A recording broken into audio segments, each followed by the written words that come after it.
Hello and welcome everyone to How to Live Life After Loss. And I am thrilled to welcome my lovely guest, Katie Beecher. Katie Beecher, MS LPC, is a licensed professional counsellor and medical and emotional intuitive with over 35 years of experience. Katie is featured in over 200 media outlets, including Goop, Kourtney Kardashian's website Poosh, and Miranda Kerr's Cora Organics blog, and has taught a week-long workshop at the Omega Institute. She has a unique way of working with clients, creating a detailed, individualized, physical, emotional, and spiritual report and symbolic painting before ever seeing them, talking with them, or seeing a photograph, using only their name and age. Katie's first book, Heal From Within, An Intuitive Guide to Wellness, is published by St. Martin's Press. Using practical tools and techniques Katie uses in her own medical and spiritual intuitive readings, the book teaches you to be your own medical intuitive using Katie's revolutionary step-by-step process for connecting to intuition and spirit, finding self-love and empowerment, as well as to how to heal physically, emotionally, and spiritually. Heal From Within is filled with remarkable stories of healing from her years of experience, as well as her own healing from bulimia, Lyme disease, and emotional illness. At the age of 16, without telling anyone, including her parents, Katie contacted her pediatrician and began therapy for a severe eating disorder and suicidal depression. She's been healed for over 35 years. Thank you, Katie, for being with us today. Thank you for having me. Oh, my pleasure, my pleasure. So, Katie, can you tell us a bit about yourself and what led you to do what you do, please? Yes. So from a very young age, I've always been able to pick up on people's energy. I've, known things that people have not told me. Been able to talk to dead people and all kinds of weird things like that. And never really knew what it was about, and really, didn't know how to explain it, didn't have anyone to talk to about it. I just knew that I always had this kind of guiding force with me. And, it told me things that really made me wiser than my years. So I was really grateful for it. And like the bio said, I, ended up with bulimia and all the things that go along with that. But at the age of 16, I called our pediatrician, like I said, and said, I need help. And I had a car and I had a job. And so without telling anyone, I started to get help. And that therapist taught me how to connect to intuition and my body and really approach things differently, and taught me how to kind of befriend my weird abilities and talking to dead people. And instead of thinking that I was so weird, I started to use it, as a strength, and decided that I was going to take all of my experience and use them to help others. So my career and abilities have kind of evolved over the years, and I didn't even know that I could do the medical intuitive piece until about 10 years ago, even though I'd been doing it all my life probably. And so I can pick up on people's physical, emotional, spiritual characteristics, the trauma that they've had, career stuff, relationships, everything, with just a report, with just a name and age. And so I use that information to help them look for root causes, problem solve, move forward in life with not only problems, but also really positive things too. Yeah. So when you said you had dead people speaking to you, did you think that was kind of weird, or what age was that when then they started talking? I don't know exactly when it started or when I pinpointed, okay, this is coming from the other side. But when I was around 10, I started to pick up a lot of really scary spiritual stuff. And I knew it was coming from somewhere. I knew it was spirits. I knew it was, and we lived in a really old house. So I thought it was coming from the house or just from life in general. I thought I was being attacked and things. And so it really made me turn away from my abilities and not want to have anything to do with them. And later I realized that we have control over our energy. And we can decide what energy comes in, what comes out, what you do with that. And I also realized that a lot of it was from my dysfunctional family. So that negativity that can be spread through generational trauma. So yeah, it was very weird when I first realized it. But at the same time, it was super, like, just a natural part of life too. I realized that both were present. Excellent. Thank you. Thank you. And so do you feel that all that you've been through has helped with what you're doing today? Very much so. Very much so. It's, like any good therapist or anyone else, you kind of have to be there and go through the stuff to understand what other people are talking about and experiencing. And if you don't do the work yourself, you're not going to be any good to anybody else, of course, but even like something like grief, which is such an individual process, and there could be guilt involved. There could be, so many mixed emotions when it comes to grief. And I think if you have to at least go through some form of that to understand where people are coming from. And it's not going to be the same experience, but at least you can relate. Excellent, thank you. And so what do you think are the different ways that grief can manifest in the body? I have seen it manifest in literally every way possible. I think it's very fascinating I'm going to call them bat signals, but where our bat signals are, because it's things that happen, whether it's emotional or spirit or physical symptoms, that get your attention. So a lot of people fear them. Health anxiety is such a big problem. I encounter it with almost every client. And it's like, instead of being fearful of these symptoms, of course you want to address them, but you can be like, okay, this is happening. Why is it happening? What is it asking me to do? How do I need to change? So I have seen it literally happen. God, so many examples. I'm going to say a very common place for it will be in the second chakra, which is the reproductive area, hips, things like that. Because that is where our feminine and masculine energy comes from. Especially things like miscarriages, for example, they hit you on such a deep level.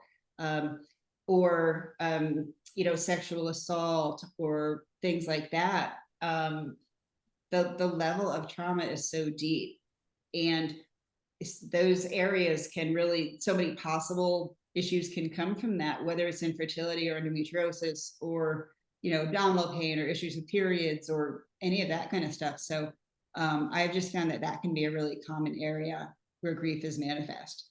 Wow, I didn't know that. Thank you. So how would someone know that stomach pain or headaches or feeling nauseous was something to do with their grief, do you think? So one of the things that I advocate and try to teach, and was taught to me, right, is to befriend your symptoms. And one of the ways to do that, and this technique is in my book, but is to physically write to your body, write to your symptoms, and write to them as your friends.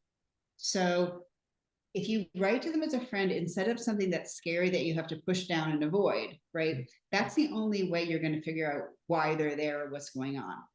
So if you notice that a pattern of, I start to have a stomach ache or a headache or something when I'm thinking about this person I lost, or when I'm grieving my divorce, the end of my relationship, or there's so many kinds of grief, but if you can start associating the symptoms with the feelings and then communicate with them and start to establish a pattern, and maybe ask, like, what can I do to help myself? Grief is something that can be really scary because it feels like it's beyond our control, and it often in a way is. Time is just, it doesn't take it away. And so, but it doesn't mean there's nothing you can do about it, so are there things that you can do for self-care, or take a walk in the woods, or go exercise, move your body, or be with friends? Or so it's an opportunity to really kind of ask yourself, what helps when I'm feeling this way? Do I need to maybe get a little bit of help for this grief? If you're not finding physical reasons for the issues, perhaps, so it's kind of being your own detective, your own medical intuitive. Okay. Excuse me. So the way you do readings, I think, is amazing. So can you tell us how you do those, please? Yeah, yes. So most people find me through word of mouth or social media or something like that, and using literally their name and age. That's all I know. I don't want to know anything else. The more I know, the more I potentially mess with, my guides or my intuition. So I have a report template that I use, broken down into all of the chakras with emotional and physical characteristics. Yeah. And then I fill in what my guides tell me for each chakra.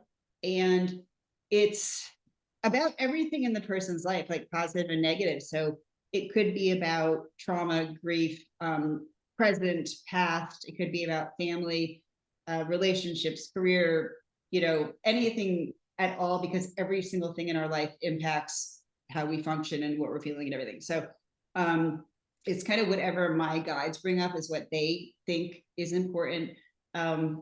I do not diagnose. That's illegal and unethical, but I will bring up symptoms, and then people can verify them or whatever. And then I have professionals that I refer to help with diagnosis or physical treatment. But I also can offer a lot of, suggestions and things. So we do a lot of problem solving, and I like people to leave this session with some really practical things that they can do too, not just here's some information. And then I also create an intuitive soul painting that they're different for every person. Sometimes it's an animal or a figure or a plant or an insect, but every color has meaning. The placement of things on paper has meaning. I can give you, for people who watch this, I'm covering up this name, but like, so for example, covering the name as I'm showing this to you. Yeah. Like magenta is about being your true authentic self, and that is in the throat chakra. And so for this person, it's very important for them to be able to express their true selves. And it's something that they're in the process of and also struggling with.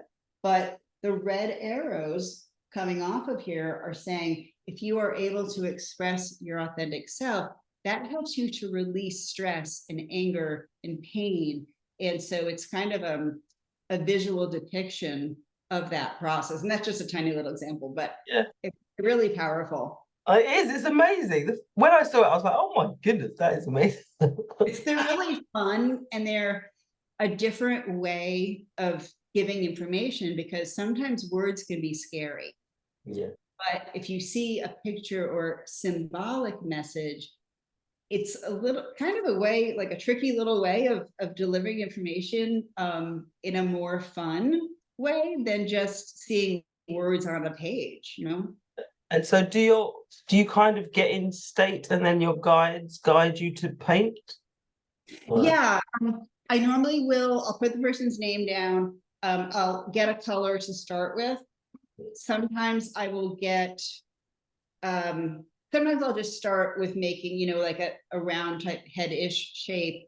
And then I'll realize, no, that really needs to be a flower, or that needs to be, that's the head of an insect, or it's something else. But I just start by getting something there and just listen for the process. Like, I don't see the whole thing in its entirety to begin with. It's more, they tell me what to put and where to put it.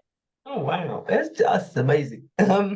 So your book, Katie, Heal from Within, an intuitive guide to wellness. Can you tell us about that, please? Yes. So I was told when I was 16 and going through therapy that I would be writing a book and sharing my experiences, hopefully with a lot of people. And so that was the impetus for writing it. I knew kind of that it was going to happen. I didn't know what it would look like. And it took me until, God, I'm going to be 49 next month. So it took me obviously quite a while to get up the courage to write it, because I don't feel like a writer, and it's, you know, a scary process. So it happened. But I wanted to not only share my experience to say, look what you can heal from, you know, but also that using intuition is so powerful and can really help you heal from just about anything, as well as just connecting with you, finding that self-love and acceptance, learning to connect with your body. So there's a lot of inspirational stories in it, but it's also, it takes you through a medical and spiritual intuitive reading like I would do one. So it teaches you to connect to intuition. It helps you to look at what issues you're having, what your strengths, weaknesses are, who you are as an authentic being. You know, there's a chapter for each chakra. So what are some things that are coming up? What are some things that might be related to this chakra? How are they related to each other? And then tons of strategies and things for working on them. And the end is kind of a glossary of healing. So it's specific illnesses and some things you can do about them in addition to what's in those other chapters. But my husband calls it Katie Beecher, the home game. And so when people, how can we sort of connect to our intuition? Because I know if you meet someone maybe and you think, I'm not quite sure about that person, is that intuition? And how can we kind of use it every day? Yes, that's a great example. And I like that you use that example, because we often walk around first thinking about, is that person going to like us? Right? Instead of, well, how do I feel about them? So there's a lot of, you know, people that I work with who are like, people don't like me or don't want to get to know me or, you know, whatever. And I'm like, well, when you met this person, how did you feel about them? And they didn't even realize that they weren't focused on their own feelings, you know, blocking out their intuition. But yes, we use intuition all the time. So as an example of medical intuition, which people think is so woo-woo and so weird, you get a stuffy nose, you get a stomach ache, you get a headache, right? You immediately think, okay, what is this about? What do I need to do? Was it something I ate? Is it bad enough that I need to take something? You know, if you get a stomach ache, like, would taking crackers help? You immediately start to get into detective mode. Yeah. And especially when you have kids too, you have to do it for your kids, right? So just that is being a medical intuitive. You're using your medical intuitive abilities. I really like to help people think of this in a normal way, to like normalize all of this instead of making it seem like it's weird or, you know, I mean, I obviously take it over the top with what I do, but it doesn't mean that I'm any different than anyone else or that, you know, people can't do it. And we get intuitive information all the time. You know, maybe it's you're walking somewhere and somebody just feels a little creepy and you're like, I need to cross the road, or I need to, you know, whatever, or a work situation where that person kind of feels like they might be jealous of me or something. Maybe that's why they're acting that way. Or the problem is that the information comes in, but we don't always trust it. And it might be out of fear, like you don't trust yourself, or maybe you think you've trusted your intuition in the past and it hasn't worked out, or your emotions are at such a dulled down or protected place that you have kind of blocked out the red flags. You know, a lot of the time it's about people hearing things that they know are true and resonate, but the thought of doing them is super scary. So, like, for example, I work with people who come to me with some kind of ailment, and my guides reveal that, oh, there's an issue with your marriage. You know, it's you're pretty unhappy, or you're not being treated well, or you can't set boundaries. And I hear so often, well, when I feel better, I'll leave, or something like that. And it's like, that's not how that works. You can't heal in an environment where you are unhappy and miserable and not being treated well. So maybe it's not realistic to get a divorce tomorrow, or maybe financial concerns, or maybe there's like a lot of real reasons, but it doesn't mean that you can't start working on that while you're getting better, you know? Definitely. And how do you think we could connect with our loved ones who passed over? So they're around all the time. I really like to remind people that your loved ones want to connect with you way more than they want to connect to some stranger who's a medium, right? And this is coming from a medium. So, and I love doing that work. I love doing pet readings. I love it because it's so healing, and seeing people cry, you know, out of joy or relief, or it's so gratifying, and I love it. But I also teach people how to do it for themselves, you know, and how to trust. And one of the ways I love is literally like writing to your loved ones and letting them write back to you. So having that written dialogue, just letting whatever comes through, don't doubt it, just, you know, be there. They're around us all the time. And the little things that you think are signs are signs. So trust them. You know, it could be whatever, a song or a number or butterfly, whatever the heck it is. Trust them. Putting up photographs and treasured objects, having those around you seems to bring in that energy, I've found. Just believing is a lot of it. People will sometimes ask, why don't I feel my loved one around? You know, have they abandoned me? And when I tune into their energy, sometimes it's because that loved one doesn't want to intrude on their lives, you know, and wants to give them time to work through whatever they need to work through, or doesn't want them to feel like they need a crutch, you know, to kind of get through the grieving process or whatever. They want them to be more independent. It doesn't mean they're not there, because they're absolutely there. And if you reach out and talk to them, they will talk back to you, you know, writing or whatever. But it's not that they're not there, or maybe they are doing their processing thing on the other side for a while, and, you know, are temporarily busy, you know. But it's never that you've been abandoned or that they don't care. That's really important to know. Oh, thank you, Katie. Something happened today. I was on a Zoom call with my sister, and her husband passed away in November 22. And I didn't even know I was going to say this. But when she was saying that she was going to put the house on the market, her husband, Martin, balloons suddenly popped up on her side of the Zoom chat. And I was like, okay, that was Wow. Martin. I call him Big Mole. Yeah. And I was like, I kind of wanted her to acknowledge it. She was acknowledging it anyway. And I was like, he's giving you his blessing. And he's done it before on Zoom. Just lots of balloons just came up when she said she was going to sell the house. And I was like, that's confirmation. So cool. See, it happens in the weirdest ways. You literally have to be ready. Yeah. So That's great. looking, oh, I know. So looking back, Kate, on everything that's happened to your life, everything that you've experienced, what's the one thing do you think that could help our audience? So many things, but the thing that immediately comes to mind is that you don't have to be afraid of pain or anxiety or grief, or it's not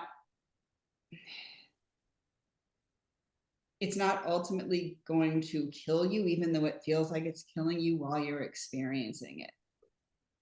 And never be afraid to reach out, you know, to do what you need to do to take care of yourself.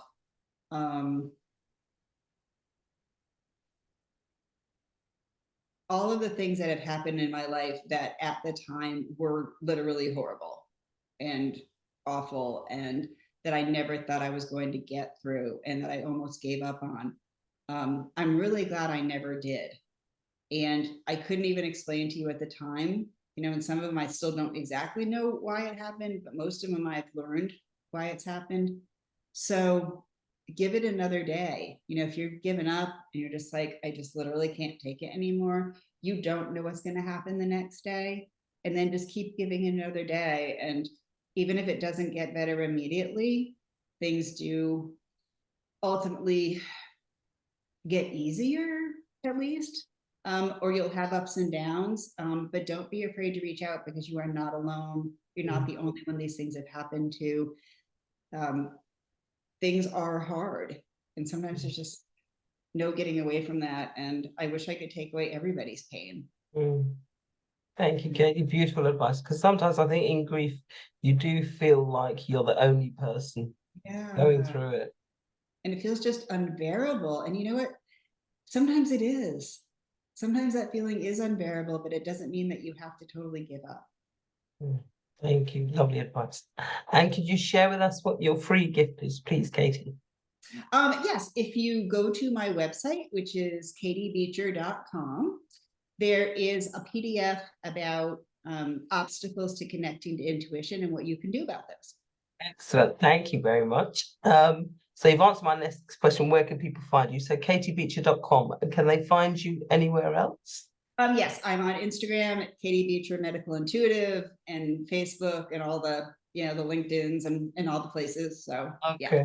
Wonderful. Well, thank you very much, Katie, for joining us today. I've enjoyed it immensely. Oh, it was my pleasure. Thank you so much for inviting me. Oh, you're welcome.